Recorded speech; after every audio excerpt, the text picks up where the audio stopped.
4 ኪሎ ሰላማዊ ሰልፍ ተወጣ። ዝም ከተባባልን እንጨራረሳታለን እያሉን ነው ጳጳሱ።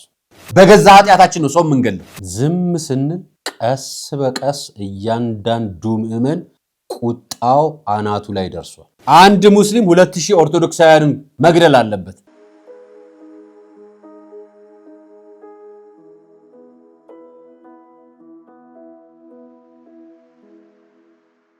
ሰላም ጤና ይስጥልኝ ውድ የቃለ ቀርን ሚዲያ ቤተሰቦቻችን እንደምን አላችሁ? በያላችሁበት ሰዓት አቆጣጠር እንዳላችሁበት ሁኔታ ሰላማችሁ ብዝት ይበል ማለት ፈልጋለሁ። ወንድም እህቶቼ፣ ታላቅ ታናሾቼ እንደየእድሜያችሁና እንደየክብራችሁ መጠን ሰላማችሁ ይብዛ።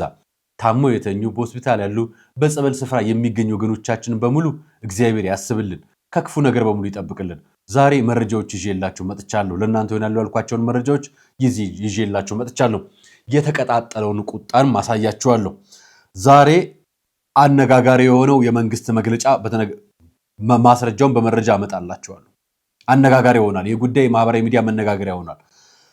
ሌላኛው ደግሞ ሌላ የመንግስት መግለጫ ደግሞ ቤት እንዳትሰሩ ተብላችኋል።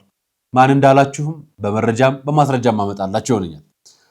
ሰሞኑን ከቅርብ ጊዜያት ወዲህ የቤተ ክርስቲያን ክብረ ነክ የሆኑ ጉዳዮች ላይ በተደጋጋሚ የምንሰራቸውን ነገሮች ክብረ ነክ የሆኑ ጉዳዮችን እርምጃ መውሰድ የጀመሩ የቤተ ክርስቲያን ስራ አስኪያጆች፣ አስተዳዳሪዎች፣ የክፍለ ከተማ አመራሮች፣ የሀገረ ስብከት አመራሮችም ጭምራሉና በዚህ ጉዳይ ላይ በምን ጉዳይ ላይ ምን ወሰኑ፣ ምንስ ጉዳይ ከመመናን ጋር ይገናኛል፣ መመናንስ በዚህ ጉዳይ ላይ ምን መስማት አለባቸው የሚለው መረጃ በማስረጃ ከነውጤቱ ይዤላችሁ መጥቻለሁ።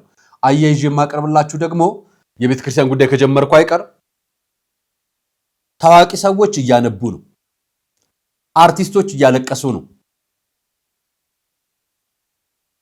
ደጋፊዎች እየተቃወሙ ነው።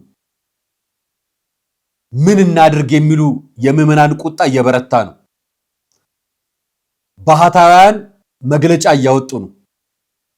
በቃን ያሉ ምዕመናን በአደባባይ ወጥተዋል። ሌሎች መረጃዎችን ማመጣላችኋለሁ። 2000 ኦርቶዶክሳውያንን መግደል ያጸድቃል ያለውንም ሰው ይዤላችሁ መጥቻለሁ። ከዛ በማስከተል ደግሞ ጨዋ ቁጣ የተቆጡ የቅድስት ሥላሴ መንበረ ጸባዖት የቅድስት ሥላሴ ዩኒቨርሲቲ ኮሌጅ መምህራን ወይ ደግሞ ሰባኪ ወንጌል ሆኖ እየተማሩ ያሉ የቴዎሎጂ መምህራኖች ሰላማዊ ሰልፍ ወጥተዋል። የት? 4 ኪሎ ሰላማዊ ሰልፍ ተወጣ። ምናየው ይሆናል። ሌላኛው መረጃ ይሄ 4 ኪሎ የተጀመረው ሰልፍ ዋሽንግተን ዲሲ ላይ ተደገመ። ዩቲዩብ ያላቸው ጳጳስም በአደባባይ ወጥተው በቃን ብለዋል። ስለዚህ ጉዳይ ገዳዮች ትገደላላችሁ ያሉበትን መረጃ በማስረጃ ይዤላችሁ መጥቻለሁ። አርአያ መካሻ ነኝ ፕሮግራሙን አዘጋጅቼ ያቀርብላችሁ። ለሁሉም እንዲሆን በቅድሚያ በሁላችሁም ልቦና በጸሎታችሁ ታስቧቸው ዘንድ ላረፉት በአጸደ ገነት ያኑርልን፣ ለተገደሉት፣ ለተሰዉት፣ ለሰማዕታቱ ስቃይና መከራ ውስጥ ለሚገኙት ወገኖቻችን ደግሞ ሰላምን ያውርድልን፣ መልካሙን ዘመን ያምጣልን፣ ከክፉ ነገር በሙሉ ያሻግርልን ብላችሁ በልባችሁ በጸሎት እንድትመኟቸው እየነገርኳችሁ ከአርሲ ወገኖቻችን ጎን ነን። ከመሸጋገሪያ በኋላ ወደ ፕሮግራማችን እንገባለን።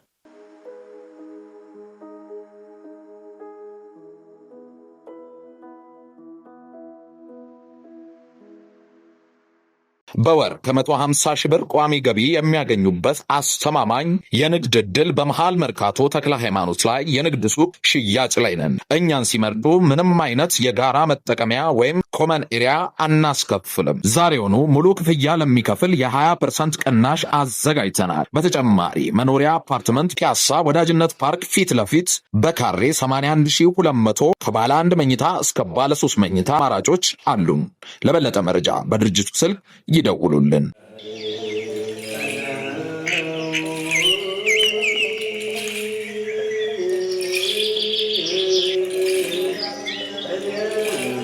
ሐዋርያት ጸጋ መንፈስ ቅዱስን ከተቀበሉ በኋላ ዓለምን ዕጣ ተጣጥለው ተከፋፍለው ዞሮ ከማስተማራቸው አስቀድመው የሥራቸው መጀመሪያ ጾምን አድርገዋል። እናም ለሥራችን መጀመሪያ ለሕይወታችን ጉዞ ጾምን አስቀድመን በገዳም ያሉ አባቶቻችንን በማስታወስ በመባ በስጦታችን ምጽዋታችንን እናስከትል። የሞታንሳ ማር ቅዱስ ሚካኤል አንድነት ገዳም የአባቶቻችንን በዓት ልንጨርስ ጥቂት ቀርቶናልና አግዙን። ጾሙን የበረከት ጾም ያድርግልን። አሜን።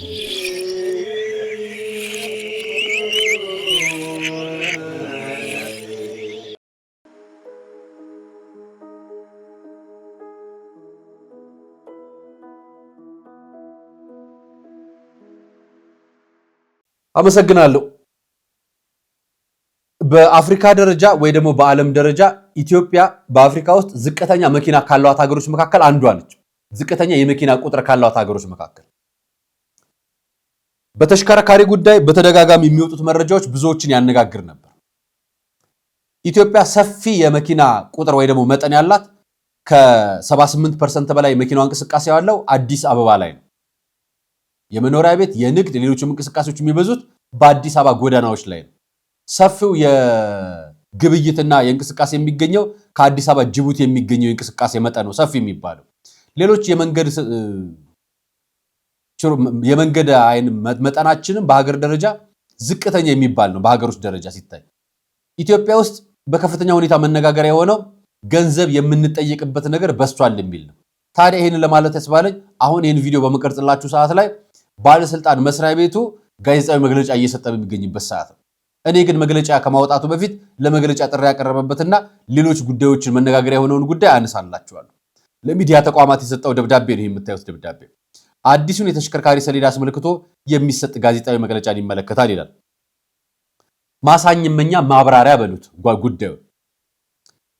ተሽከርካሪ አዲስ ሰሌዳ ሲወጣ ከዚህ በፊት 1320 ብር የነበረውን የሰሌዳ መቀየሪያ መጠን ወደ 5500 አድርጎት ነበር በወራትና በቀናት ልዩነት ውስጥ። አሁን በጣም የሚያስደነግጥ ሁኔታ መጥቷል።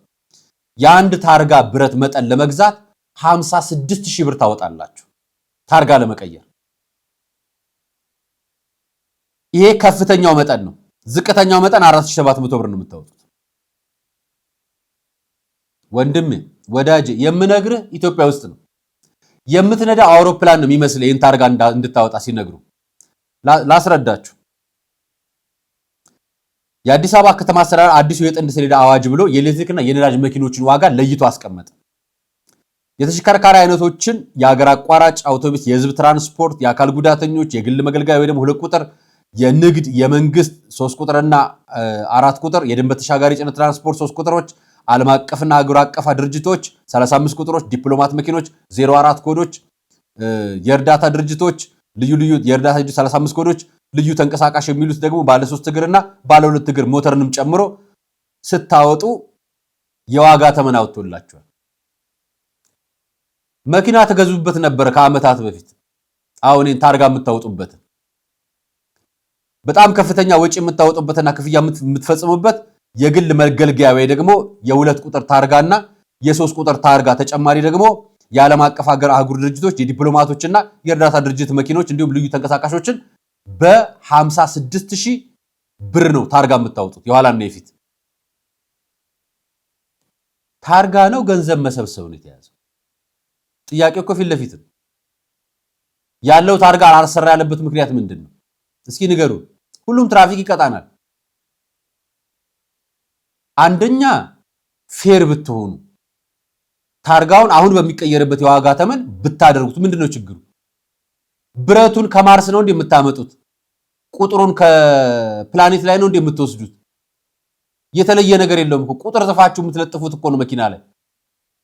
መቼም ቁርስ፣ ምሳ፣ እራት የሚጋብዛችሁ አይደል? መኪና ውስጥ አስገብቶ ኬክ ነገር አድርጎ ለቁርስ አትክልት ፍሩት አድርጎ ምሳ ላይ ምግብ አብልቶ እራት ላይ ኬክ አድርጎ ፍሩት ነገር ሰጥቶ የሚመልስ ታርጋ አይደለም አይደል? ለምንድን ነው ለታርጋ ይሄን ሁሉ ዋጋ ይወጣለት? ለተቆረጠ ብረት እላዩ ላይ ቁጥር ለተጻፈበት።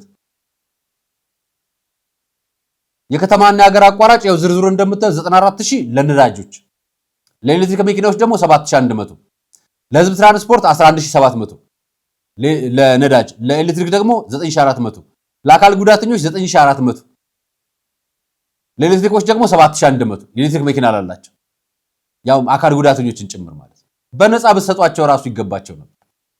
የግል መገልገያ ደግሞ የቤት መኪና ያላችሁ ሰዎች ደግሞ 56000 ብር በነዳጅ ለምትጠቀሙት፣ በኤሌክትሪክ ለምትጠቀሙት ደግሞ 44500 ብር፣ የንግድ ደግሞ 3 ቁጥር መኪኖች የምትጠቀሙ ወይ ደግሞ የድርጅቶች ለሆኑ ደግሞ ለእናንተም 56000 ብር፣ ለኤሌክትሪክ መኪና ላላችሁ ደግሞ የንግድ ድርጅቶች ደግሞ 44500 ብር፣ የመንግስት 9400 ብር፣ 7100 ብር። አሁን የመንግስትና የአካል ጉዳተኛ እንዴት እኩል ይሆናል? ራሱ መንግስት ከራሳችሁ በጀት ነው የምትከፍሉት። አካል ጉዳተኛው እኮ በድጋፍ ነው መኪናውንም ጭምር ያገኘው። በአካል ጉዳተኝነቱም ነው ያገኘው። እንደው ልዩ ጥቅምና ልዩ እይታ አለው የምትሉት ይሄንን ነው። ድንበር ተሻጋሪ ጭነት 28500 ብር እና ባለፈው ሰምታችኋል አይደል? ድጋሚ ትፈተናላችሁ ብለዋችኋል አይደል? መጡላችሁ። አሁን ደግሞ ድንበር ተሻጋሪ ብለዋችሁ እግዚአብሔር ይላችሁ። ዓለም አቀፍና አህጉር አቀፍ 56 እሱን እንኳን ተው ይችላሉ፣ በዶላርም ስለሆኑ ዲፕሎማቶችም ይችላሉ፣ የእርዳታ ድርጅቶችም እንደው ይሞክራሉ። ልዩ ተንቀሳቃሾች ግን እናንተም ናችሁ ኢትዮጵያ ውስጥ ያላችሁ።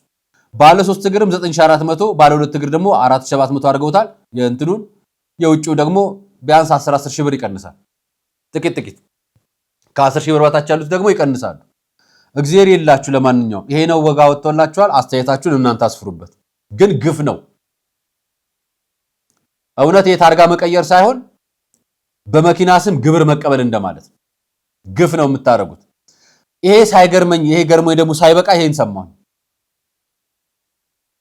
በእንጨትና በጭቃ ቤቶችን መገንባት መከልከሉ ተሰማ። ማንኛውም ግንባታዎች በብሎኬት በጡብና በተሻሻሉ ማራኪ የበለጸጉ የቴክኖሎጂ ግብአቶችን በመጠቀም ብቻ መገንባት እንደሚቻል የደቡብ ኢትዮጵያ ክልል ለ12 ዞኖች ከተማና መሰረተ ልማት መምሪያ በላከው የሰርኩላር ደብዳቤ መሰረት አስታውቋል። ደብዳቤው አሁን ላይ ስላሉት የጭቃ ቤቶች ምንም ያለው ነገር የለም። ሆኖም ማንኛውም የጭቃ ቤት ግንባታ ፈቃድ በማዘጋጃ ቤቶች በኩል እንዳይጸድቅ መታገዱን ይገልጻል። የሚባለው ለዚህ አይነት ዜና አራራ የምራችሁን ነው። ኢትዮጵያ ኤክስፖርት ማድረግ ጀመረቻ። ብሎኬት አምርታ ዘመናዊ ጡቦች አምርታ ኤክስፖርት ማድረግ ጀመረቻ። ከተማ ለማሳደግ ከተማ ቀበሌው ራሱ እኮ ያለው ወይ ደግሞ አስተዳደሩ ያለው ማዘጋጃው ያለው እኮ በጭቃ ቤት በአሸዋ ግርፍ እኮ ነው የተቀመጠው። አንድ መመሪያ አንድ ህግ ሲወጣ እኮ ጊዜውንም የህዝብንም አቅም ማገናዘብ አለበት። እና መስራት ስለማይችሉ ጭቃ ቤት ይቀመጡ ወይ ደግሞ ሜዳ ላይ ይቀመጡ፣ በሸራ ዘርግተው ይቀመጡ። ለምን መሰላችሁ እንዲህ አይነት ነገሮችን የምንወቅሰው? ጊዜውን ስለማትወጁት ነው። በጊዜው ልክ ሂዱ፣ በህዝቡ ልክ ሂዱ። ኑሮ ለመኖር የሚዳክር ህዝብን፣ ዕቃ አስቤዛ ገዝቶ መኖር ያቃተውን ህዝብን፣ የዕለት ጉርሱን በመከራ የሚያሳልፍን ህዝብን ለመጠለያ ልጆችን ብሎኬት ካልገነባ በድንጋይ ጡብ ካልገነባ በስተቀር አትገነባም ቤትህን ብሎ መመሪያ ማውረድና ማጽደቅ በጣም ነውር ነው። አንዳንድ ጊዜ ሀገሩንም መንግስቱንም የማትመጥኑ የአካባቢ ኃላፊዎች አላችሁ፣ ዘመኑን የማትመጥኑ። እንዲህ ብዬ ልለፋችሁ፣ ሌላ ምንም አይደለም። እንግዲህ እናንተው መልስ ስጧቸው፣ በኮመንት ሐሳብ ስጧቸው። ከዚህ በፊት ነግሬያችኋለሁ ደጋግሜ አይደለም በተደጋጋሚ አጥሚያ ቀንን በሚመለከት ስለ ስብከተ ወንጌልና ስለ ዝማሬ በተመለከተ በቤተ ክርስቲያን ስለሚደረጉ እምነቶች የሚነገዱ የእምነቶች ማር፣ ቅቤ፣ በሶ፣ ሎሚ፣ ቃሪያ፣ ፓፓዬ በተደጋጋሚ አሳይቻችኋለሁ።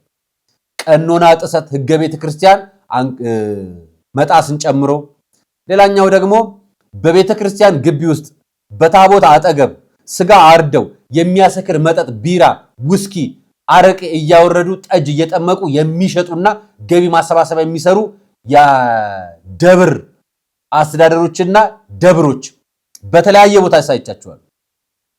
ፉሪ፣ ንፋስ ላፍቶ ከተማ ክፍለ ከተማ ውስጥ የተለያዩ ቦታዎች ላይ፣ ሸገር ሲቲ ላይ፣ ከአዳማ የተለያዩ ከተሞችም ላይ ቪዲዮዎችን ስጋ ሲቆርጡ ጠጅ ሲጥሉ የጠጁትን ጠል ሲጠጡ ህፃናት አስቀምጠው ታቦት የሚገባበት የሚገነባ ቤተክርስቲያን ውስጥ በታቦት አጠገብ ያለ ቤተክርስቲያን የተገነባ ቤተክርስቲያን ውስጥ አስገብተው ህፃናት ቁጭ አድርገው መጠጥ እየጠጡ ሲሰክሩ ሐና ማርያም ነው ያሳዩአቸው አይደል?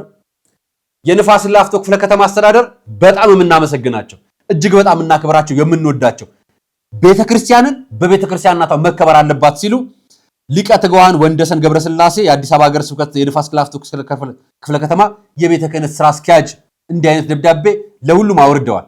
ላንብብላችሁ። ይሄ ለሁላችሁም ነው የምትሰሙት። እያንዳንዱ ክፍለ ከተማ ይመለከተዋል፣ ሀገረ ስብከት ይመለከተዋል። ከሀገረ ስብከት ውጭ ያላችሁ በሌላ ሀገረ ስብከትም ስላላችሁ ቤተክርስቲያን አስተዳዳሪዎች፣ ምዕመናን እናንተ ነው የሚመለከታችሁ። ገንዘባችሁን መዘረፍም ገንዘባችሁም ለጥፉ መጥፎ ነገር ማዋልም ቤተክርስቲያን ማፍረስም ጳጳስን አትውቀሱ፣ ሀገረ ስብከቱን ብቻ አትውቀሱ። እኛም ድርሻ አለን። በጥፋት ቤተክርስቲያን ገንዘብ እየሰጠን ባልተገባ ነገር ገንዘብ እየሰጠን የቤተክርስቲያን ሕግ ይከበርልን፣ ሰው አይሙትብን ማለት አይገባም። በገዛ ኃጢአታችን ነው ሰው የምንገለው እኛ ባወጣ ነው ኃጢአት። ላሳያችሁ። ክብረ ቤተ ክርስቲያንን ይመለከታል ይላሉ። ለሁሉም በክፍለ ከተማቸው ስር ባለ ደብር አጥቢያ ገዳማት ይህን ደብዳቤ ጽፈው አስተላልፈዋል። ክብረ ቤተ ክርስቲያንን ይመለከታል። በርሱ እንደተመለከተው የቤተ ክርስቲያን ክብርና መንፈሳዊ አገልግሎት ቅድሚያ ትኩረት የሚሰጠው እንደመሆኑ መጠን በዘልማድ የሚፈጸሙ ድርጊቶች ዋናውን አገልግሎት ስርዓት የሚጋፉ እንዲሆኑ መምጣታቸው ይህንኑ ማስተካከያ በመስጠት 3 ነጥቦችን አስፍረዋል። እኛም በዘልማድ የሚሰሩ አሰራሮች የቤተ ክርስቲያን ዋና ስራ ሆነው እየቀጠሉ ነው። በዘልማድ የሚሸጡ ቅቤዎች የቤተ ክርስቲያን እምነት ተደርጎ እየተገለጸ ነው። ጳጳሱ ጽፈዋል። ብፁዕ አቡነ ሳዊሮስ ደብዳቤ ጽፈዋል። እንደሚባል እምነት የለንም ብለው ጽፈዋል። በዘልማድ የሚሰጡ ነገሮች የሎሚ እምነት፣ የቃሪያ እምነት፣ የፓፓዬ እምነት ማለት ጀምራችኋል። በዘልማድ አጥማቂ እየቀጠራችሁ ደብሮች እያስቸጋገራችሁ ነው። በዘልማድ ለአንድ ደብር ሰበካ እየጠራችሁ ወይ ደግሞ ሰባኪ ወንጌል እየጠራችሁ ከሚገባው በላይ እየከፈላችሁ እነሱ ራሳቸው ያለ ገንዘብ ወንጌልን ለማይሸጡ ሰባኪያን እየሆኑ ነው። ይሄ ነገር መቆም አለበት ብለናችሁ ነበር። ከዚህ ቀደም ሀገረ ስብከታችን ባስተላለፈው መመሪያ መሰረት ማንኛውም አገልጋይና የአገልግሎት አስፈጻሚ የእጅ ስልክ ይዞ ወደ ቤተ መቅደስ ይዞ በመግባት የሚታየው ድርጊት መንፈሳዊ አገልግሎቱን የሚያውክና የአገልጋዮችን የምዕመናንን የአምልኮ ሕሊና የሚያዛባ ያልተገባ ተግባር በመሆኑ ከዚህ ቀደም ከሀገረ ስብከቱ ጽሕፈት ቤት በተላለፈው መመሪያ እንዲተገበር በጥብቅ ክትትልና ቁጥጥር እንዲደረግና ቸልኝነት እንዳይኖር ማሳሰቢያ ሰጥቷል። እናንተም ምዕመናን ስልካቸውን ይዘው የሚቀርጹ ካህናት፣ የሚቀርጹ ምዕመናን ካያችሁ እረፉ ማለት ስልጣን አላችሁ። አምልኳችሁን ማንም ሰው ሊያዛባ አይገባም። እናንተም ካህናት አምልኮቱ መንፈሳዊ አገልግሎት እንጂ የቲቪ ፕሮግራም፣ የቲክቶክ ፕሮግራም፣ የዩቲዩብ ፕሮግራም አይደለም። መንፈሳዊ አገልግሎት እሱን መተው አለባችሁ። የጠየቅነው ይሄንን ነው። ይሄንን ጉዳይ የአዲስ አበባ ሀገረ ስብከት ሊቀ ጳጳስ የነበሩት ብፁዕ አቡነ ሄኖክ መመሪያ አስፍረው ለሀገረ ስብከቱ አውርደው ሰርኩላር በትነው ሁሉም እንዲያውቅ ተደርጎ መጀመሪያ ሰሞን መፈጸም ተጀምሮ ነበር። ተመልሶ አሁን ቅዱስ ቁርባኑን መቅረጽ ጀምራችኋል። የምትቀርጹ ደግሞ ውጭ ያላችሁት አይደላችሁ፣ እናንተ ናችሁ ካህናት። የመጀመሪያው። ሁለተኛው የስብከተ ወንጌል አገልግሎት በተመለከተ ተጠያቂነትና ኃላፊነት ባለባቸው መደበኛ መምህራን ብቻ እንዲሰጥና ሳይላኩ ተልከናል፣ ሳይማሩ ተምረናል በማለት ያለ ስርዓት እየሄዱ እናጠምቃለን፣ እንፈውሳለን እያሉ ከቀኖና ቤተክርስቲያን ባፈነገጠ መንገድ እያታለሉ ምዕመናን የሚያደናግሩ ግለሰቦች መሰረታዊ አባቶችን ትምህርት ቀኖና ቤተክርስቲያንን በማዛባት የምዕመናንን ሕይወት አደጋ ላይ እየጣሉ ስለሆነ የአገልግሎት ስፍራ በመጠበቅ ለቅድስት ቤተክርስቲያን ታማኝነታችን እንድናረጋግጥ መመሪያ ወርዶላቸዋል። ይሄ በነገራችን ላይ ቅዱስ ሲኖዶስ ቢጽፈውም ትክክል ነው። ይሄ አንድ ሀገረ ስብከት ቤተ ክህነት ስራ አስኪያጅ አይደለም የሚጻፉት፣ ቅዱስ ሲኖዶስ እንደጻፈው ነው የቆጠርኩት። ምክንያቱም መንፈሳዊነት ያዘለ ብቻ ነው ጉዳይ፣ ግለሰባዊ አይደለም ጉዳዩ፣ የግል አይደለም ጉዳዩ፣ የጥቅም ብቻ አይደለም፣ የቤተ ክርስቲያን ክብር የሚያስጠብቅ ነገር። ሶስተኛ በአባቶቻችን ሃይማኖታዊ ሕግ ፍትሐ ነገሥት አንቀጽ 1 ቁጥር 12 ላይ በቤተ እግዚአብሔር ውስጥ በተቀደሱ ታቦቶች አጠገብ ግብዣ ለማድረግ መጥራት አይገባም፣ የእግዚአብሔርን ቤተ ክርስቲያን አታቃሉ ተብሎ ተጽፏል። የተደነገገ ቢሆንም ለቤተ ክርስቲያን ከልማታዊ ስራዎች ገቢ ማሰባሰቢያ ባዛር ተብሎ በቅጥረ ቤተ ክርስቲያን ግብዣ እየተጠራ አስካሪ መጠጦች እየተዘጋጁ መካሄዱ ለጊዜው ገቢ የሚገኝበት ቢሆንም ክብረ ቤተ ክርስቲያን የሚያስነቅፍ የምዕመናንን ሕይወት የሚጎዳ የቀኖና ቤተ ክርስቲያንን ድንበር የሚነካ በመሆኑ አማራጭ ገቢ ማሰባሰቢያ በማቀድ ሁለንተናዊ መልኩ አትራፊ ስራ እንዲሰራና አጠቃላይ ከቅጥረ ቤተ ክርስቲያን የሚፈጸሙ ተግባራት በሙሉ በተቀመጠው ሃይማኖታዊ ስርዓትና ቀኖና መስመር እንዲፈጸሙ በጥንቃቄና በትኩረት እንዲሰራ በማድረግ ጠብቆ የማስጠበቅ ቀዳሚውን ድርሻ በቃለ ዓዋዲው አንቀጽ 12 ቁጥር 1 እንደተደነገገው የደብሩ ካቴድራሉ የሰበካ ጉባኤ ጽሕፈት ቤት በመሆኑ ከዚህም በተጨማሪ ያለ ጥንቃቄ በእምነት ለማይመሳሰሉ አካላት የተሰጡና የተፈጸሙ የቤተ ክርስቲያን ቦታ የኪራይ ውሎች ከሚታየው እምነታዊ ጫና የተነሳ የሚቀርበውን ሐሳብ አሉታዊና የምዕመናንን ሕሊና የሚጎዳ በመሆኑ ስለታየ ሃይማኖታዊ ስራ እንደመሆኑ መጠን አስፈላጊው ጥንቃቄ እንዲደረግ ተብሏል። ሊቀ ትጉሃን ወንደሰን ገብረስላሴ የአዲስ አበባ ሀገረ ስብከት ንፋስ ስልክ ላፍቶ ክፍለ ከተማ ቤተ ክህነት ስራ አስኪያጅ ናቸው። ወዳጄ እና ባዛር አለ እያልክ ማስታወቂያ የምትነግረኝ በቤተ ክርስቲያን የሚገነባ ነው፣ ጳጳስ አልቀባውም፣ ቤተ ክርስቲያኑ መጠጥ ቤት ነው፣ ካልተገነባ መኖሪያ ቤት ይባላልና እንጠጣበት እንስከርበት እያላችሁ ህፃን ልጅ ይዛችሁ እየገባችሁ እናንተ እየጠጣችሁ ነገ ልጆቻችሁን አትስከሩ ብላችሁ መስበክ አትችሉም። መንፈሳዊ አገልግሎት የተዛባ ይሆናል። እንኳን እኛ ጋር በየመካከሎቻችሁ ቅሬታ ያላቸው ልዩነት ያላቸው ካህናትም የሰበካ ጉባኤ ጽሕፈት ቤትም አባላትም አሉ። ግን ታገላችኋላችሁ፣ ግን ቡድንተኛ ታረጓችኋላችሁ። በሁሉም ነው። በነገራችን ላይ እኔ በጣም ብዙ ቦታ ነው ከሀገር ውስጥ ከከተማ ውጭም ከከተማ ውስጥም መረጃዎችን እንሰማለን። ስናያቸው መረጃዎቹ ማስረጃ እንፈልጋለን። በማስረጃዎቹ አንጻር መረጃ ስናቀርብላችሁ በጣም ብዙ ነገር ላይ ትሄዳላችሁ። ጉዳዩ እኮ ክብረ ቤተ ክርስቲያንን አክብሩ ነው ጥያቄ። ሰካራም ቄስ ቤተ ክርስቲያን ያስከብራል? ሰካራም ምዕመንስ የቤተ ክርስቲያን ስም ያስጠራል? አያስጠራም አይደል? መስከርስ ይጠቅማል እንዴ? አይጠቅምም አይደል? የመጠጥ ንግዱስ በቤተ ክርስቲያን ውስጥ ይጠቅማል እንዴ? አይጠቅምም አይደል? ትክክል አይደለም አይደል? አትስከሩ የሚለን ክርስቶስ እያለ የሚሰክር መጠጥ ሸጠን ኪስ ውስጥ ያለውን ገንዘብ መበዝበዝ ግን ነውርም ጸያፍም የክብረ ቤተ ክርስቲያንም ስርዓትም አይደለም። በግለሰብ የወጭ ወጥቶ መስከር ይችላል። እንኳን አይደለም ቅጥሩ ግቢ ላይ የሚያከራየውን ቤት እኮ መጠጥ ቤት ማከራየት አይገባውም ቤተ ክርስቲያን። እንኳን አይደለም ቤተ ክርስቲያኑ ልትሸጡ ነውር ነው። ለማንኛውም ይሄ ተብላችኋል። በክፍለ ከተማ ደረጃ በሀገረ ስብከትም ለሊቀ ጳጳሱ ለሀገረ ስብከት ስራ አስኪያጁም ለቤተ ክህነትም የደብዳቤ ተልኮላችኋል። በጣም ጥሩ። አሁን ወደ ዋና ጉዳይ ልምጣላችሁ። አርሲ ያስለቀሳት ቬሮኒካን መልእክቷን ላሰማችሁ። ምን አረጓችሁ? ቆይ አሁን ሰላምን በሰበኩ አንድነትን በሰበኩ ምንም የማያውቁ አባቶች ላይ በዚህ ልክ ግፍ መፈጸም ምን አጠፉ? ምናችሁ ላይ ደረሱባችሁ? እንኳን እነሱ ላይ እኮ ጦርነትን የሚሰብክ ላይ በጣም ክፉ የሚባሉ ሰዎች ላይ እኮ እጅ እኮ አይነሳም። ተው ተው ተው፣ አትንኩን፣ ተው።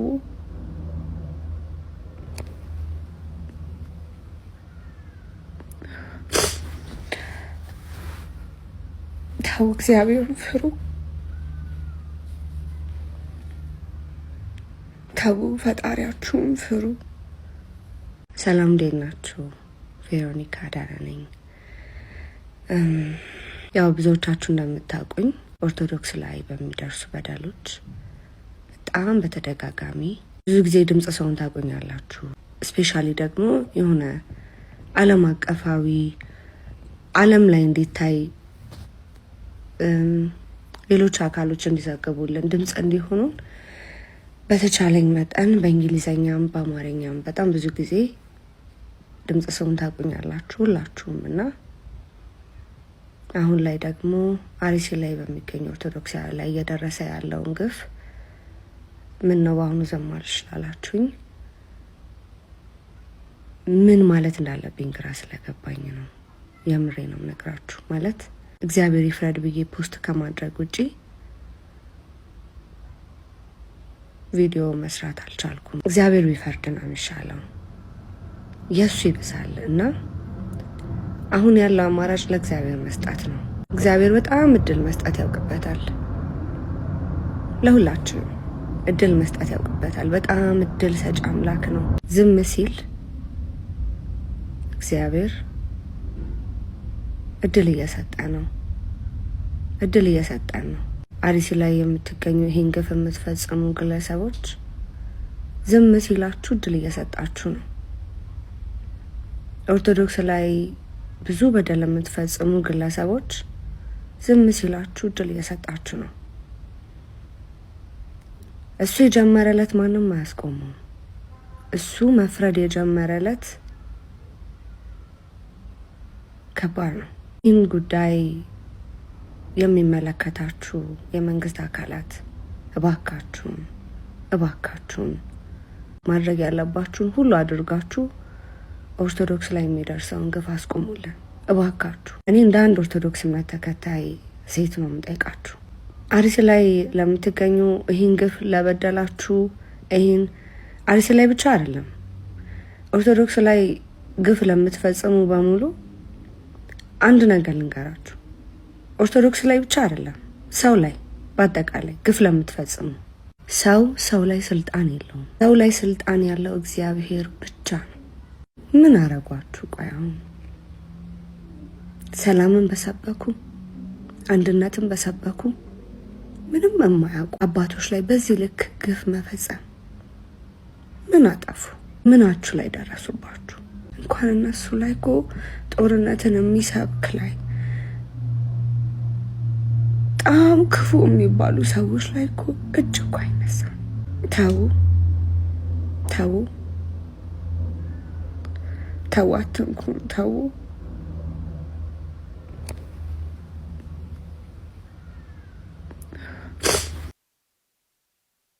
ቬሮኒካ በተደጋጋሚ በዓለም አቀፍ ሚዲያዎች መረጃዎቿን ስታሳውቅ እናውቃታለን። እናመሰግናለን ድምጽ ስለሆንሽ እህታችን። በነገራችን ላይ ቬሮኒካ ብቻ አይደለችም፣ እያንዳንዱ ክርስቲያን ግዴታው በንጹሃን መገደል በዝምታ የምንሸፍነው የምናልፈው ነገር የለንም። የንጹሃን መገደል ወንጀለኞች ተጠይቀው መንግስትም ለፍርድ አቅርቦ ከዚህ በኋላ በደለኞች እንዳይኖሩ የማድረግ ኃላፊነት ግዴታ ነው። በነገራችን ላይ መንግስትስ አድርጓል መንግስት ይሄን አድርጓል ብላችሁ ለምትሉኝ ወንድሞች ባይኖር ኖሮ ምን ነበር የሚፈጠረው? መንግስት ትክክል ነው መንግስት ትክክል አይደለም የሚለው ፖለቲካ እንትን ውስጥ አልገባም። ምክንያቱም ያ የኔ ቦታም አይደለም ሰፈሬም አይደለም። እኔ ግን አንድ ነገር ልጠይቃችሁ። እግዚአብሔር ፈራጅ ነው ለሁላችን፣ በዓለም ላለነው ለአሕዛቡም ለአማኙም ፈራጅ ነው። እኛ ኃጢአተኞች ነን፣ በደለኞች ነን። ኃጢአት አለብን፣ በደል አለብን። እኛ እንዲፈርድልን እንዲፈርድብን ንስሐ ገብተናል፣ ስጋው ደሙ ተቀበለናል፣ በንስሐ ለአባቶችን ተመላልሰናል። ንስሐ አባቶቻችን ንስሐ ልጆቻቸው እንዲቀበሉ አስገድዳቸዋል፣ እንዲገቡ ወደ ንስሐ እንዲገቡ ስጋው ደሙ እንዲቀበሉ መርታቸዋል። አርሲ ብላችሁ እያለቀሳችሁ እናንተ ንስሐ ሳትገቡ ስጋው ደሙ ሳትቀበሉ ክርስትናን ሳትይዙ የክርስቶስ መንገድን የእውነት ሳትከተሉት ፍትህ ይስፈንልን ብላችሁ እግዚአብሔርን የምትጠይቁት ከየት አመጣችሁ ነው? እኛ ጋር ራሱ እኮ በደል አለ። አምላካችን የምንበድለው እኛ ነን። በየቀኑ ሁላችንም እንበድላለን። ስለዚህ ለመመለስ እድሉ አለን፣ ጊዜው አለን። ንስሐ አባቶቻችን አሉ፣ በቅርብ ርቀት አሉ። አግኝተናቸው ንስሐ ተቀብለን ወደ ቤተክርስቲያን ቀርበን ራሳችንን ለእውነት ያስገዛለት እግዚአብሔር መልስ ይሰጠናል። ለእውነት ያስገዛለት፣ ያላስገዛለት እንዲህ መከራ ፍዳችን ይራዘማል።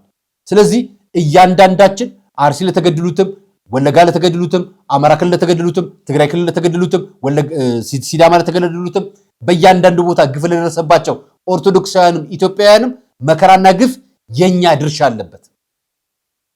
ንስሐ ያልገባን ሰዎች ስጋው ደሙ ያልተቀበልን ሰዎች ከኔ ጨምሮ ማለት ነው በደላችን በእግዚአብሔር ፊት ይታያል እና የኛን ጨዋታ እንዴት ይስማና አምላክ። ወንድማችን ምን አለን መሰላችሁ? ይሁት አሁን ህዝብ እየተቆጣ ነው። በግል ጥያቄ ኢትዮጵያ ውስጥ አለ ለምትሉ ሽፍቶች እኔ መጠየቅ የምፈልገው ማለት ነው አላማችሁ ምንድነው? ሰው የምታገዙት ለምንድን ነው? ቤተክርስቲያን የምታቃጥሉት ለምንድን ነው? ሰው የምታርዱት ለምንድን ነው? መንገድ የምታዘጉት ለምንድን ነው? አላማችሁ ምንድነው? ለኛም እኮ ግራ ገባ። ጸባችሁ ከማን ጋር ነው ሲጀመር? ውጡና እንዋጋ። ያሸነፈ ይኑርባት ኢትዮጵያ ውስጥ ንውጡ፣ እንዋጋና ሲጀመር ያሸነፈ ይኑርባት። እኛ ሰላምና ፍቅር እንጂ በታሪክ መጣሽ ነገር እየመጣ የሚቀሰቀስ ህይወት አንፈልግም። እኛ በፊት እኮ ያሳለፍነው ብዙ ታሪኮች ሊኖሩ ይችላል፣ የተበደለበት ወይም ደግሞ የበደልንበት። ግን ደግሞ ቁስላችን እያከከኛ መንባሳዊ ቁስላችን አክመ መቀመጥ ነው የምፈልገው። ተውን በቃ እኛ እንኑርበት። እኛ የሚመራን መንግስት ይበቃናል። ተውን። በአመት ሰው ትገሉብናል። አረ ሼም ነው ሲጀመር። ማርያምን ወንድ ናችሁ፣ ውጡና እናቁም። በቃ ያሸነፈ ይኑርባት እንጂ እንደ ህፃን ስራ እዚህ ዳር ለዳር እየመጣችሁ ቤተክርስቲያን ማቃጠል ምን አረ ይደብራል። የከተማ ልጅ እንዲህ ነው የሚነግራችሁ። ጫካ ለጫካ ተደብቃችሁ መንግስት ፊት ሳትጋፈጡ ህዝቡን ፊት ሳትጋፈጡ ምስኪን ድሃ ምዕመናንን ቤተክርስቲያንን ማቃጠልና መግደል በጣም ነውር ነው፣ ወንጀል ነው፣ ጸያፍ ነው፣ አረመኔነት ነው። ለአረመኔነታችሁ ሞገስ ሰጣችሁ ጀግና የምትባባሉ ጫካ ለጫካ ተደብቃችሁ ክርስቲያን ለምታሳዱት ነው የወጣት መልእክት ያስተላለፈው። በነገራችን ላይ ለምታግቱ በሙሉ ይሄ መልእክት ይሆናል። ለምትገሉ በሙሉ ይሄ መልእክት ይሆናል። ለምታሳድዷት ቤተክርስቲያን በሙሉ ይሄ መልእክት ይሆናቸዋል። መስጊድንም ቸርችንም በሉት። በነገራችን ላይ ከተማ ያለው ቁጣን ደግሞ ላሳያችሁ። ነግሬሃለሁ። ኢትዮጵያ ከ80 ከ70% በላይ የሚገዛት ኦርቶዶክሳዊ ነው። ተጠንቀቅ። በፖሊስ ብትገባ፣ በመከላከያ ብትገባ፣ በገዢዎቿ ብትገባ፣ በባለስልጣናቷ ብትገባ ተጠንቀቅ። ትዕግስት ነው፣ ፍቅር ይገዛናል። ወንድማማችነት እያልን እየተውን ነው። የምታበዙት ከሆነ ግን ልጆቻችን እየገደላችሁ ቁመን አናይ። አስተምሮቱ አይፈቅድም የምትሉ ማንኛውም ዲያቆናት፣ ቄሳት፣ ጳጳሳት ተጠንቀቁ። እናንተ ኦርቶዶክሳውያን ራሳችሁ ይሄ የሐሰት ትምህርት ነው። ልጅ ሲገደል ቁጭ ብለህ ተመልከት። ቤተ ክርስቲያን ስትቃጠል፣ የእግዚአብሔር ቤት ሲቃጠል ዝም ብለህ የሚል መጽሐፍ ቅዱስ የለም እንዴ? ንጉሥ ዳዊት ስለ ቤተ መቅደስ ተጋድሏል አልተጋደለም? ሰለሞን ተጋድሏል አልተጋደለም? ብዙ ክርስቲያኖች ሰራዊት ሙተውበታል አልሞቱም? ምንድን ነው የምታወሩት እናንተ? ከየት ያመጣችሁት መጽሐፍ ቅዱስ ነው የምታወሩት እንዴ? አናቅም እንስማችሁ ስንል ደግሞ ዝም ብላችሁ እኮ ሞላችሁ። አስተምሮቱ አይፈቅድም የኦርቶዶክስ ማን ያለ? ልጅ ሲገደል ቁመህ የሚል እስኪ አንድ አስተምሮ ታውጣልኝ እስኪ። ቤተ ክርስቲያን ሲቃጠል መንግስት አልሰማም ሲል ዝም ብለህ ተመልከት የሚል አለ? እንድታስተውሉ የኦርቶዶክስ ህዝብ፣ ከዚሁ የራሴን መልእክት እንደ አንድ ግል ኦርቶዶክሳዊ መልእክቴን አስተላልፋለሁ በሙሉ ነፃነት። ማንንም ግደል አላልኩም እኔ። ነገር ግን ራስን ሊገል የመጣ አንተንና ልጆችን ሊያጠፋ የመጣ ሃይማኖትን ሊያቋሽሽና ሊያጠፋ የመጣን ሰው የመግደል ስልጣን ሙሉ በሙሉ መጽሐፍ ቅዱስ ሰጥቷል እንዴ! ጭራሽ ቄሶች ናችሁ እና ከብራችኋለን ስንል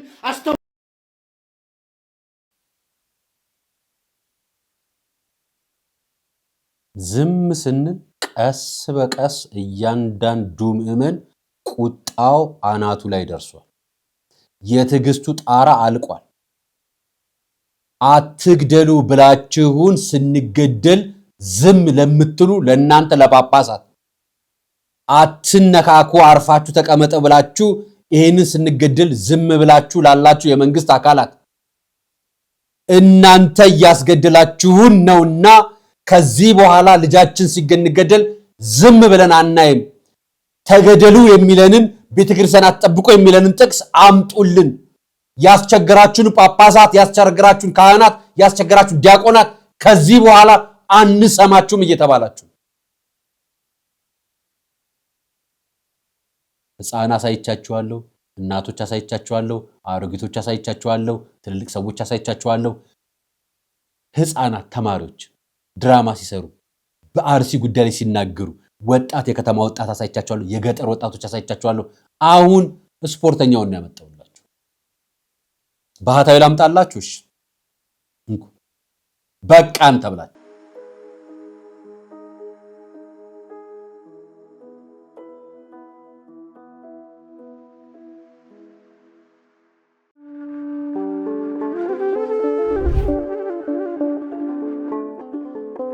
በዘመን ብዛት እርጅና ተጫጭኖት በሰው ማጣት መቅደሱ ለፈረሰው ጣጃ አቦአቡ የገብረ መንፈስ ቅዱስ ማን ነው ቀድሞ የሚደርሰው?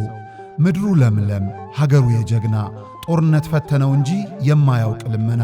ዛሬ ግን አዛውንቶቹ ጉልበት ከርቷቸው፣ ወጣቶቹ ግራ ገብቷቸው የአቡዬ ቤተ መቅደስ ሊፈርስ ተቃርቧልና ስለ አቡዬ ብላችሁ የጻድቁን ቤተ መቅደስ እንገንባ።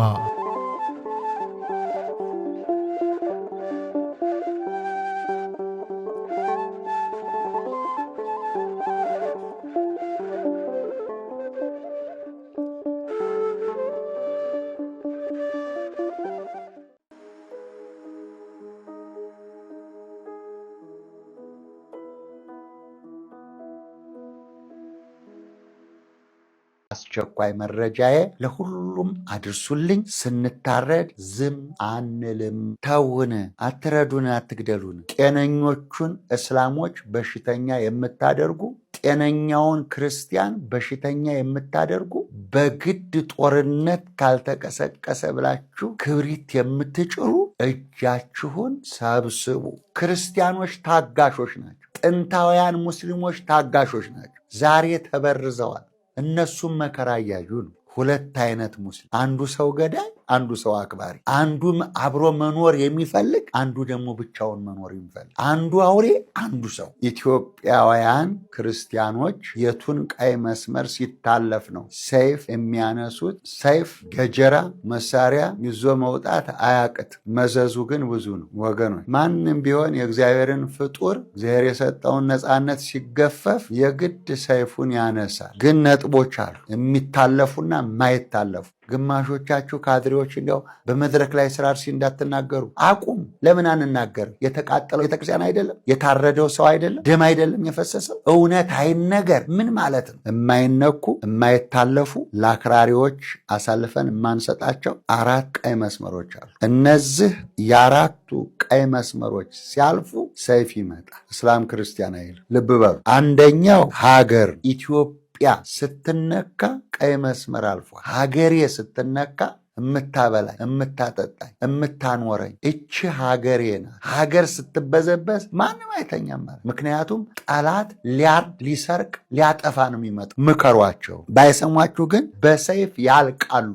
አዎ አባቶቻችን በሰይፍ አንገታቸውን ጨርሰዋቸዋል። ያለ ዕውቀትም ይሞታሉ። መጽሐፈ ኢዮብ ምዕራፍ 36 ቁጥር 12። ሁለተኛው ለሀገር ነው። አንደኛ ቆሮንቶስ ምዕራፍ 4 ቁጥር 6 አንዱ በአንዱ እንዳይታበይ ይላል። ከተጻፈው አትለፍ ይላል። ወንዝ ተሻግረህ በመርከብ ክንፍ የመጣ ሁሉ ወደ አገርህ ተመለስ። ወሰን አፍርሳችሁ አገር ጥሳችሁ ኢትዮጵያ የገባችሁ አሰልጣኞች፣ አራጆችና አሳራጆች ማንም አይፈቅድላችሁ። በዚህ ላይ እስላም ክርስቲያን ትዕግስት የለውም። እጃችሁን ሰብስቡ። መከራው ለሁሉም ስለሚተርፍ ማለት ነው። ሁለተኛው ደግሞ ቤተ ክርስቲያን ስትወረር፣ ቤተ ክርስቲያን ማለት ሰው ነው፣ አንድነት ጉባኤ ነው፣ ህንፃው ነው፣ ቤተ መቅደሱ ነው። እናንተ የእግዚአብሔር ቤተ መቅደስ ናችሁ። አንደኛ ቆሮንቶስ ምዕራፍ 3 ቁጥር 16 እናንተ የእግዚአብሔር ቤተ መቅደስ ናችሁ።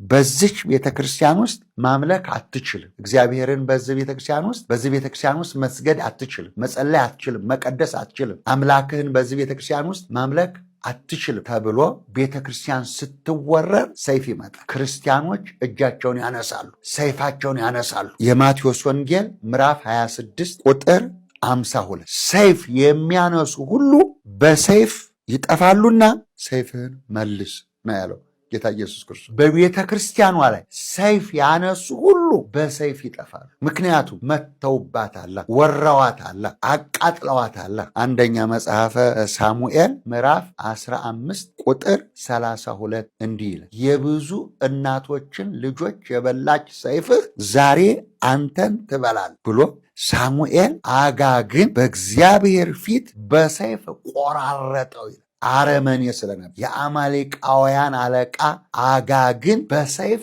ቆራረጠው። በማን ፊት? በእግዚአብሔር ፊት። ቤተ ክርስቲያንን የሚያቃጥል ይቆራረጣል፣ ክርስቲያኖችን የሚያርድ ይቆራረጣል፣ ይከተፋል። ይግባችሁ አክራሪዎች፣ ያልገባችሁ ያልተማራችሁ፣ በሰው ደም የሰከራችሁ ይቆራረጣል። ይህ አጋግ ብዙ ሴቶችን ሆዳቸውን ሰንጥቋል፣ ብዙ እናቶችን ያለ ልጅ አስቀርቷል። በሰይፍ እየቀላ ያረደ በደም የሰከረ ነገር ግን በሳኦል እጅ ወድቆ ተማርኮ ሲመጣ ሳሙኤል የእግዚአብሔር ነቢይ በእግዚአብሔር ፊት በሰይፍ ቆራረጠው። የእግዚአብሔርን ቤት የምትደፍሩ፣ እግዚአብሔር የምትዳፈሩ፣ የምትጋፉ ማንም ዝም ብሎ አይተኛም። ይሄ ሁለተኛው ቀይ መስመር። ሶስተኛው እናቶችንና ሕፃናትን የሚደፍር ወራሪ ሀገር፣ ቤተክርስቲያን፣ ሰውና ህንፃ ቤተክርስቲያን፣ እናትና ሕፃናትን፣ ቤተ መቅደስን እነዚህን የደፈሩ አይመለሱም። ሰይፍ ላይነፍሱ ሰይፍ እናነሳለን። መልእክታቸው እንዲህ ያሉት ባህታዊ ገብረ መስቀል ናቸው። አሁን ባህታዊ አይመስሉኝም አይደል?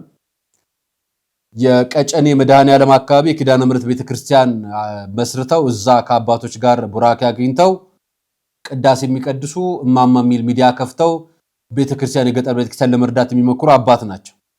እኔ ወንድሜ እነግርሃለሁ፣ ህፃን አሳይቻለሁ፣ አርቲስት አሳይቻለሁ፣ ታዋቂ ሰው አሳይቻለሁ። ኦርቶዶክስ የሆነ ከኦርቶዶክስ ውጭ የሆነ ሙስሊሞችም አሉ። በነገራችን ላይ ከሰው ጋር መኖር የሚችሉ ነባር ሰላማዊ እስልምና እምነት ተከታዮችም በጣም ብዙ አሉ። ትላንትና ለምሳሌ አዲስ አበባ ውስጥ ሰሚት አካባቢ ላይ 2 የእስልምና እምነት ተከታዮች በጥበቃ ስራ ላይ ተገደሉ። ሲገደሉ ቤቱ አልተዘረፈም፣ ጥበቃ ስራቸው ላይ ሌላ ነገር አልተነካም፣ እነሱ ተገድለዋል። ረባሾቹ ምን አደረጉ መሰላችሁ? አርሲ የተገደሉትን የሚንጫጩት አካላት እዚህ ገዳይ ላኩ አሏቸው። አሁን የዛ ምዕመን ነፍስ አልገደዳቸው። ገዳዩ ቂመኛ አሳቢ የሆነ ነገር ፈላጊ መሆን አያውቁም። እስካሁን መንግስት መረጃውን አረጋገጠም። በነገራችን ላይ መንግስት ይህንን መረጃ ያጋለጠችውን ልጅ ሊጠይቅ እንደሆነ ፋኒ ኒውስን የሚባል ገጽ ለቆታል። ማለት በየትም ቦታ ላይ ማለት በተለይ በኢትዮጵያ በአዲስ አበባ ውስጥ የሃይማኖት ግጭት ሊያነሳ የሚችል ግጭት ተከስቶ አያውቅም ለረጅም ዘመናት። አሁንም መንግስት እያለ ያለው በሁሉም ቦታ ላይ እንዲህ አይነት መልእክት የለውም ነው እያለ ያለው እና ግጭቱን ፈቅደን የምናደርግና አውዶ ለመንግስት ተነግሮ የሚያደርግ የሚመስል እንዲህ አይነት አገላለጽ አንደኛ አይገባም። ይሄን ላሳያችሁ። ይሄ ልጅ ወሎ ውስጥ ነው፣ ግን ስትቃወሙት አልሰማም። ወሎ ላይ የሆነ ነገር ታያላችሁ። እነዚህ ወታደሮች እናስተዳድራቸዋለን ገና እኛ ባፈሙ ይዘን አንድ ሙስሊም 2000 ኦርቶዶክስ ካልገደለ ሙስሊምነቱን አናረጋግጥለትም። ካሁን በኋላ አንድ ሙስሊም 2000 ኦርቶዶክስ ማረድ ያለበት ይሄ መስፈርታችን ነው። ከዛ በላይ ያረደና ከዛ በላይ የገደለ ግን እንሸልመዋለን። ስሙን በወርቅ መዝገብ እንመዘግበዋለን። 61 ሰዎች አላችሁ። አሁን የስፖርት ሰዓቴ ነው። ማታ 2 ሰዓት ላይ እንገናኝ፣ በስፋት እንወያያለን። አንድ ሙስሊም 2000 ኦርቶዶክሳውያንን መግደል አለበት። ሰሞኑን ወሎ ላይ እንጀምራለን። ኦርቶዶክሱን ሙስሊም ሁን ተቀበል እስላም ሁን እንለዋለን። እምቢ ካለ እሺ ካለ አንገቱ ላይ ክሩን እንቀበጥሳለን፣ እስላም እናደርገዋለን። ካላለ አርደን ክሩን አልበጥስ ካለ አንገቱን እናርደዋለን።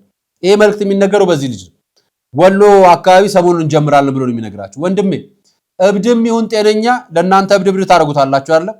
አንድ ክርስቲያን ልጅ እንደዚህ አይነት ነገር ሌላ እምነት አድርጎ ቢናገር ኖሮ ኦርቶዶክሳዊ ልጅ ሀገር ትቀልጥ ነበር።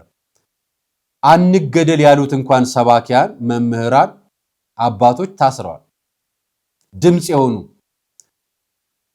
እኔ አንድ ነገር ልንገራችሁ። ጨዋ ጩኸት ሰምታችሁ ታውቃላችሁ? ጨዋ ጩኸት የሚጮሁ የቅድስት ሥላሴ ዩኒቨርሲቲ ኮሌጅ ተማሪዎች የቴዎሎጂ ተማሪዎችን ቅዱስ ሲኖዶስ 4 ኪሎ ላይ ሰላማዊ ሰልፍ አደረጉ። ሰላማዊ ሰልፋቸው ጨዋ ጩኸት ነው። ጨዋ ጩኸታቸው አርሲ ለተጎዱ ምዕመናን፣ በየስፍራው ለሚገደሉ ኦርቶዶክሳውያን፣ መከራ ለሚደርስባት ቤተክርስቲያን፣ ለምትቃጠለው ለምትናቀው ቤተ መቅደስ፣ ለተገፋቸው የቤተክርስቲያን ስርዓት፣ ለተገደሉ አባቶች፣ በድንጋይ ተወግረው ለተገደሉ፣ በጥይት ተዘልዝለው ለተገደሉ፣ በጩቤ ቤተ መቅደስ ውስጥ ተወግተው ለተገደሉ አባቶችም ድምጽ ሲሆኑ እንዲህ ጩኸት አባቶች ፊት ጮኋል። ላሰማችሁ ሙሉ ድምጽ። የቅድስት ሥላሴ ዩኒቨርሲቲ ኮሌጅ የሥነ መለኮት ተማሪዎች ናቸው። ጀምሮ ክርስትናን በደስታ የተቀበለች ከሁሉም ማህበረሰብ ጋር በሰላም አብሮ በመኖር የታወቀች ለሀገርና ወገን በትምህርት ዘርፍ ፊደል ቀርጻ ስርዓተ ትምህርት ነድፋ ከፊደል እስከ መጻሕፍት በማስተማር እንደ አንድ የፍትህ ተቋም ሆና ያገለገለች በስነ ምግባር ሀገር ወዳድ ሩህሩህ ሙሉ ሰብዕና ያለው ዜጋ ያፈራች በኪነ ህንጻና በኪነ ጥበብ እስከዛሬ ድረስ ዓለም በአድናቆት የሚጎበኛቸውን ለሀገራችንም በቱሪዝሙ ዘርፍም ከፍተኛ ገቢ የሚያስገኙ አብያተ ክርስቲያናትንና ገዳማትን የስነ ጽሑፍ ጥበብ በቅርሳቅርስና አካባቢ ጥበቃ ረገድም ሺህ ዘመንን ምዕት ዓመታትን ያስቆጠሩ ጥንታውያን ቅርሶችን ያስገኘች በሀገራችን የተፈጥሮ ደን በሚመናመንበት ዘመን የተፈጥሮ ደንን በመንከባከብና በመጠበቅ ረገድ ከፍ ያለ ሚና የተወጣችና የምትወጣ ቤተክርስቲያን ናት። ነገር ግን ባለቤቷ እና ራሷ የሆነው ክርስቶስ እንደተናገረ ነገሮች ሁሉ አልጋ ባልጋ ሳይሆኑ በብዙ መከራ ውስጥ 2000 ዘመናትን አልፋ እዚህ ደርሳለች። በዚህም ዘመን በብዙ መልኩ ከዓለም መከራን የተቀበለች ትገኛለች። ከመከራዎቿ መካከልም ዋናውና አሳሳቢ ሁኔታ ላይ የሚገኘው የምዕመናን በግፍ መገደል፣ መሰደድ፣ ሀብት ንብረታቸው መዘረፍ እና የአብያተ ክርስቲያናትን መውደም ነው። ከአንድ ዓመት በፊትና 2018 ዓመተ ምህረት ብቻ እንኳን በምዕራብ ሐረርጌ ሀገረ ስብከት በአሰቦት ገዳም በአበው መነኮሳት ላይ ግድያ ተፈጽሟል። በምስራቅ ሸዋ ሀገረ ስብከት በዝቋላ ደብረ ከዋክብት አቡነ ገብረ መንፈስ ቅዱስ አንድነት ገዳም መናንያን ከየባታቸው ተወስደው በግፍ ተገድለዋል። አሁን ደግሞ ችግሩ ተባብሶ በምስራቅ አርሲ ሀገረ ስብከት በሽርካ፣ በሆሎንቆ፣ በመርቲ፣ በጉናና በአሰኮ ወረዳዎች በምዕመናንና በካህናት ላይ ተደጋግሞ የተፈጸመውን ግድያ ማንሳት ይቻላል። በዚህ ወር ግንቦት 23 2018 ዓ.ም በአሰኮ ወረዳ በተፈጸመው ጥቃት በርካታ ምዕመናን ተገድለዋል፣ ታግተዋል። በሺ የሚቆጠሩ ምዕመናን መኖሪያ ቤታቸው በእሳት ተቃጥለዋል፣ ንብረቶቻቸው ወድመዋል፣ ከቀያቸው ተፈናቅለዋል። 101 ዓመት ያስቆጠረው የጠለታ ቅዱስ ገብርኤል ቤተክርስቲያን ተቃጥሏል። የካራ ኩፍተና መድኃኔዓለም ቤተክርስቲያን ተዘርፏል። በዚህ ምክንያት ብፁዕ ቅዱስ ፓትርያርኩና የሀገረ ስብከቱ ሊቀ ጳጳስ የሐዘን መግለጫ ሰጥተዋል። እኛም የቅድስት ሥላሴ ዩኒቨርሲቲ ደቀ መዛሙርት የቤተክርስቲያኑ ልጆች እንደመሆናችን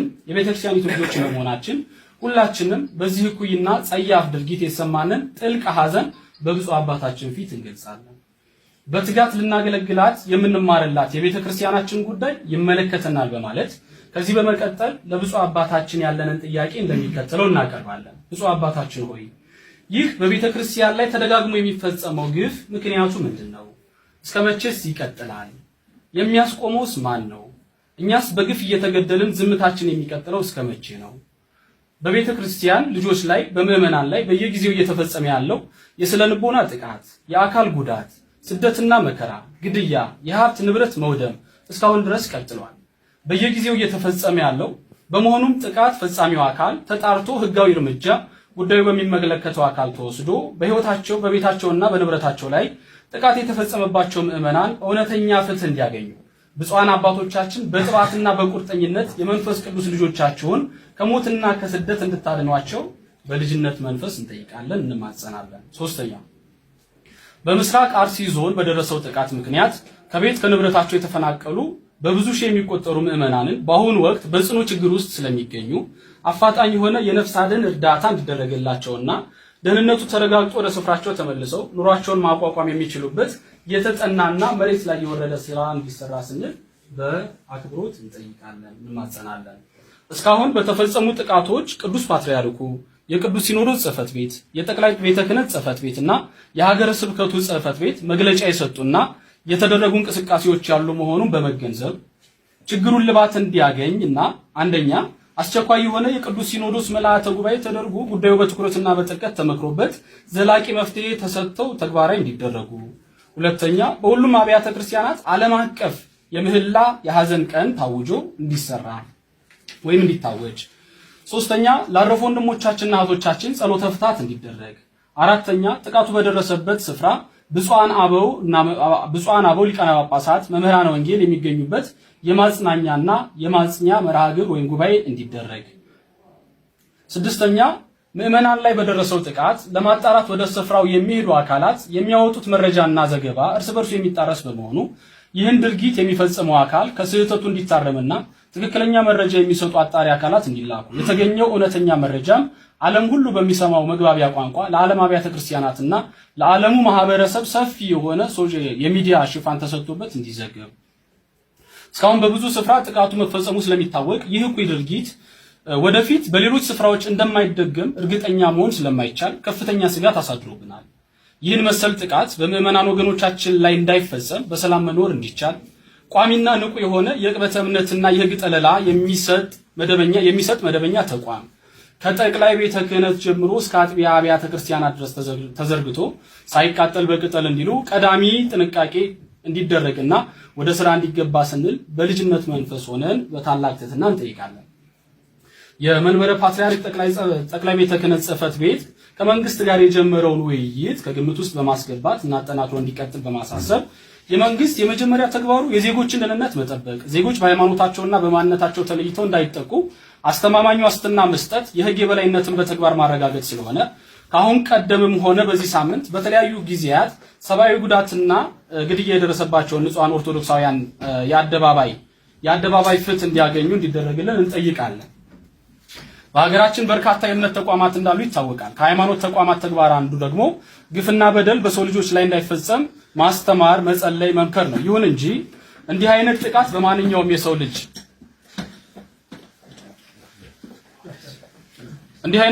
በማንኛውም የሰው ልጅ ላይ ሲፈጸም እኩይ ድርጊትን አለማውገዝ፣ ከተጎጂዎች ጎን አለመቆም ከሞራልም ከሃይማኖትም አንጻር የሚጠበቅ አይደለምና በፈጣሪ ዘንድም የሚያስጠይቅ ስለሆነ በምስራቅ አርሲ ዞን ከቤት ንብረታቸው ለተፈናቀሉ ለተገደሉ ኦርቶዶክሳውያን ለተቃጠለችው ቤተክርስቲያን ፍትህ ለማረጋገጥ የበኩላቸውን ተቋማዊ አስተዋጽኦ እንዲያደርጉ ብፁዓን አበው ሊቃነ ጳጳሳት በኩል ጥሪ እንዲደረግላቸው ክትትል እንዲደረግ እንጠይቃለን። በመጨረሻም የልጅነት ጥያቄያችንን ጉዳዩ ለሚመለከተው አካል የተጎጁ ኦርቶዶክሳውያን ጥቃት እንዲቆም ብፁዓን አባቶቻችን ለምታደርጉት አባታዊ ተጋድሎ እኛ ልጆቻቸው ደቀ መዛሙርት የሚጣልብንን ሐዋርያዊና መንፈሳዊ ግዴታችንን ለመወጣት ዝግጁ መሆናችንን እናረጋግጣለን። እግዚአብሔር ያክብርልን። ይሄ ጨዋ ጩኸት ይባላል እና እንደ ማህበራት ያላችሁ ከ2000 ማህበራት በላይ ያላችሁ አይደለም በቤተክርስቲያን የተሰባሰባችሁ ከማህበረ ቅዱሳን ጀምሮ የተለያዩ የማህበራት ፈቃድ ያወጣችሁ አደረጃጀቶች አላችሁ። የሰንበት ትምህርት ቤቶች ማደራጃ ማህበር አለ። የሰንበት ትምህርት ቤቶች አላችሁ። በምእመናን ደረጃ ደግሞ በየሀገር ስብከቱ የሰበካ ጉባኤና ምእመናን አላችሁ። ጨዋ ጩኸታችሁ የታለ? እነዚህ ወጣቶች የቅድስት ሥላሴ ዩኒቨርሲቲ ኮሌጅ የሥነ መለኮት ተማሪዎች ናቸው። ጨዋ ጩኸታቸውን በሚገባ ትህትና ባለው ቋንቋ በረጋ አንደበት ለቅዱስ ሲኖዶስ ዋና ስራ አስኪያጅ ለሆኑት ለብፁዕ አቡነ ሳይሮስና ለቅድስት ሥላሴ ዩኒቨርሲቲ የበላይ አባት ጠባቂ የሆኑት ፕሬዝዳንት የሆኑት ሊቀ ጳጳስ ተጠሪ ብፁዕ አቡነ ፊልጶስ አቅርበዋል።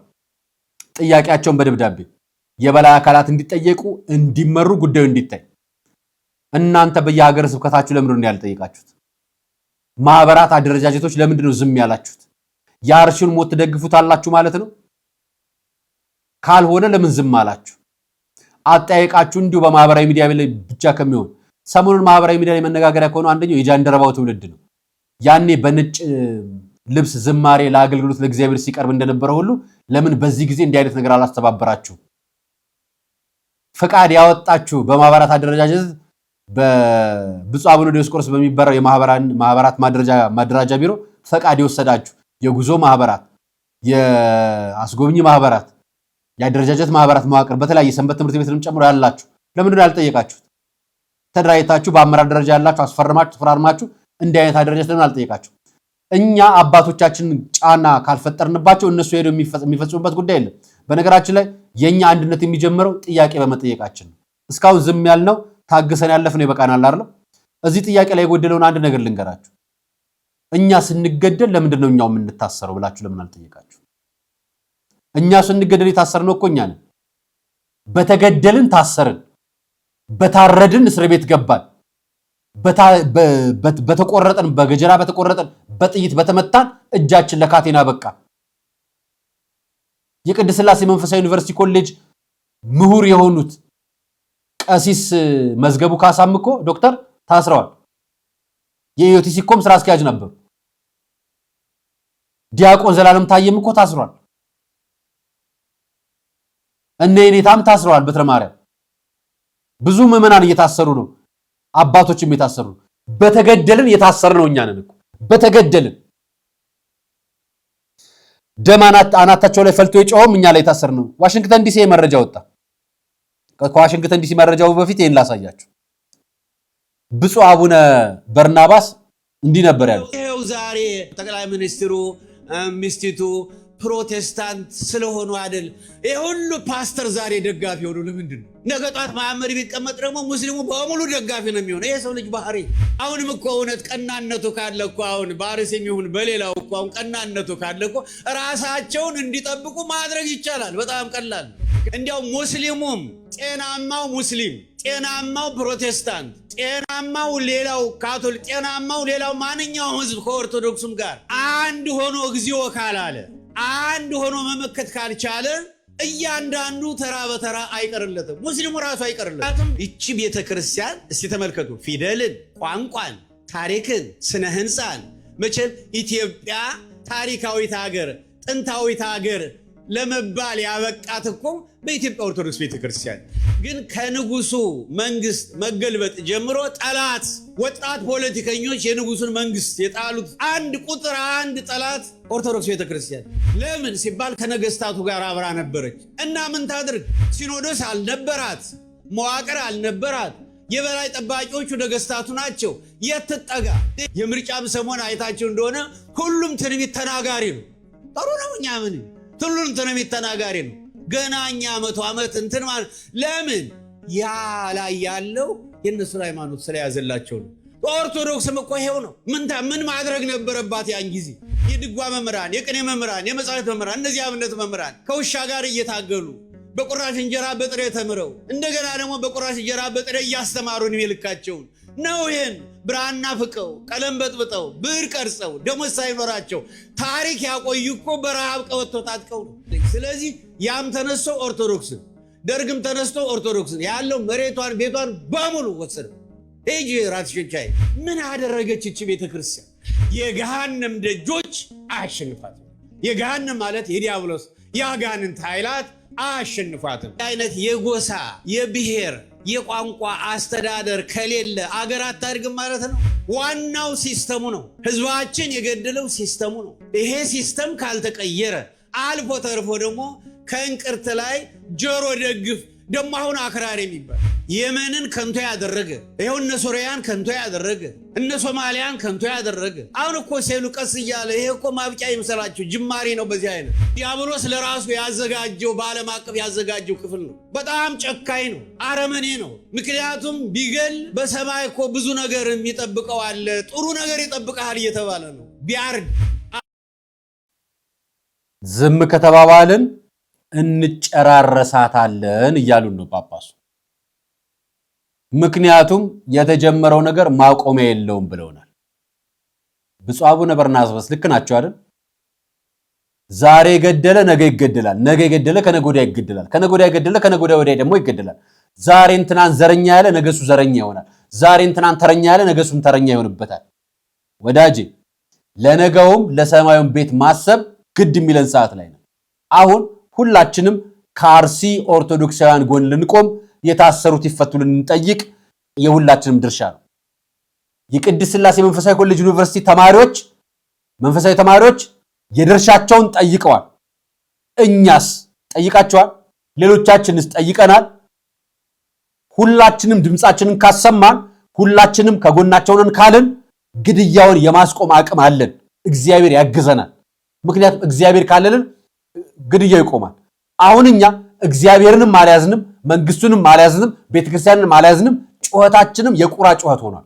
ለምን ሆነ ካላችሁኝ ንስሐ አንገባም፣ ስጋው ደግሞ አንቀበልም፣ የቤተክርስቲያን ስርዓት አንጠብቅም። ዛሬ አርሲ የተገደለው እኛ ቤተክርስቲያን ውስጥ መጠጥ እየሸጠን ስለሆነ ነው። ዛሬ አርሲ የተገደለው እኛ ቤተክርስቲያን ውስጥ ስጋ እየቸረቸርን ስለሆነ ነው። ዛሬ አርሲ የተገደለው እኔና እናንተ የቤተክርስቲያን ቀኖና ጥሰን እምነት ብለን በሶና ቅቤ ማርና ቃሪያ እየሸጥን ስለሆነ ነው። ዛሬ አርሲ የሚገደለው ካህን ሆነን ሴት ደፍረን መነኩሴ ደፍረን ልጅ አስወልደን ክደን በፍርድ ቤት የተፈረደብን ስለሆነ ነው። ዛሬ እናንተ ቤተክርስቲያን ላይ የሚደርስባት መከራ የኔና የናንተም ድርሻ አለው። አርሲ ላይ ጨካኞች የሚላኩት በኔና በእናንተ ማጥያት ነው። እነዛ ንጹሃን ናቸው፣ ሰማዕታት ናቸው። እኛ ምን ጽድቃለንና እንቀመጣለን? አይበቃንም? ብፁዕ አቡነ በርናባስ ገዳዮች ይገደላሉ እናንተም ትጨፈጨፋላችሁ ያሉበት አግባብ ከዚህ አንጻር ነው። የዛሬው ቆይታ ይህን ይመስል ነበር። አርያ መካሻ ነበር ፕሮግራሙን አዘጋጅቼ ቀርቦላችሁ። ለነበረኝ ቆይታ አመሰግናለሁ። ሰናይ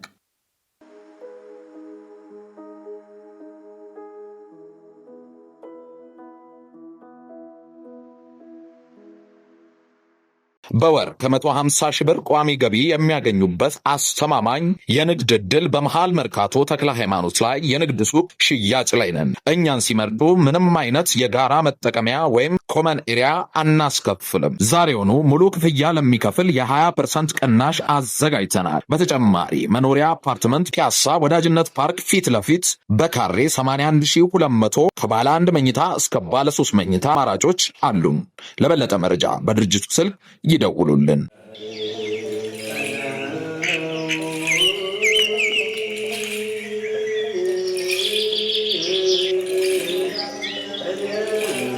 ሐዋርያው ሐዋርያት ጸጋ መንፈስ ቅዱስን ከተቀበሉ በኋላ ዓለምን ዕጣ ተጣጥለው ተከፋፍለው ዞረው ከማስተማራቸው አስቀድመው የሥራቸው መጀመሪያ ጾምን አድርገዋል። እናም ለሥራችን መጀመሪያ ለሕይወታችን ጉዞ ጾምን አስቀድመን በገዳም ያሉ አባቶቻችንን በማስታወስ በመባ በስጦታችን ምጽዋታችንን እናስከትል። የሞታንሳ ማር ቅዱስ ሚካኤል አንድነት ገዳም የአባቶቻችንን በዓት ልንጨርስ ጥቂት ቀርቶናልና አግዙን። ጾሙን የበረከት ጾም ያድርግልን። አሜን።